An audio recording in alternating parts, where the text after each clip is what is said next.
The rich young ruler was called to sell all that he had. And so there's nothing wrong with these things, but God can and will come to you from time to time and let these things go. I want you to let these things go. I don't want you to hold on to them.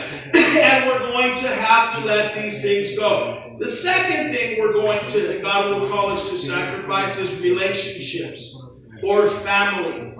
Now, people often get offended by this, but this is true. Genesis 12:1. Now listen to this. Now the Lord said to Abraham, get out of your country, from your family's house.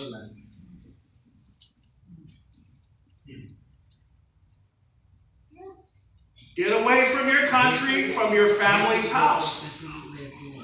Amen. I know I'm talking to a lot of people with Hispanic culture. Listen, you better be careful because familia no es primero. No, I just offended everybody right now. That's okay. But we're all Christians. We are. We're going to have to let go of family. We're going to have to let go of friends, unhealthy relationship. There comes a time in the will of God when you have to leave your family behind. We have to sacrifice our fathers. We have to sacrifice. Some of you are going, yes, I know I really want to sacrifice my mother and father. Believe me, Pastor. But not that way. I'm not telling you that way. You're like thinking, taking them up to Mount Moriah, putting a knife right through their heart. No, that's not what I'm telling you, kids. That's not what I'm saying to you. But listen to me. We have to get away. We have to listen to me. Again, this is talking about, you know what? So the Jewish culture was much like the Hispanic culture.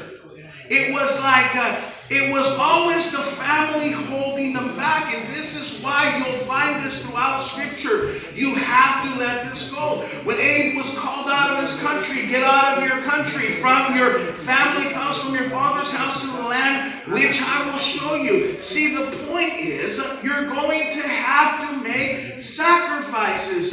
This is the problem. You know, one of the problems we have in our fellowship is sometimes, older people, they won't let go of what they have. They won't let go of their family, go preach the gospel because they want to be next to their family. They want to be by their grandkids, and they want to be by their home, and they just want to have a little postada with everybody. But God will call you to leave them behind. The point is, the road to heaven is not going to be easy. You're going to be confronted by your cross. We can talk about what I said this morning. There are issues in your heart that you have to let go of. Issues of anger, issues of bitterness, issues of unforgiveness. Listen to me. You can't take those into this narrow gate.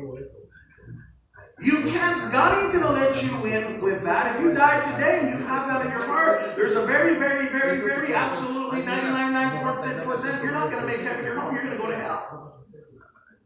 It's a narrow gate that you have to let go of. So let's talk then about hard to believe. John chapter 6, Jesus was talking about sacrifice. He was talking about them eating their bread and drinking the blood. That's the way he put it. He was talking about them eating his body and drinking his blood. And the disciples responded like this, John 6:16. Therefore, many disciples, when they heard this saying, they said this is a hard saying, who can understand it? Because whenever the issue of sacrifice and living for God arise, people have a hard time, and they have a hard time believing it. No doubt that as I'm talking about what I'm talking about, there are people here. This is a hard saying. I don't believe that. I don't think that is true. If the disciples who walked with Jesus had a hard time believing this themselves, how much more than you and I?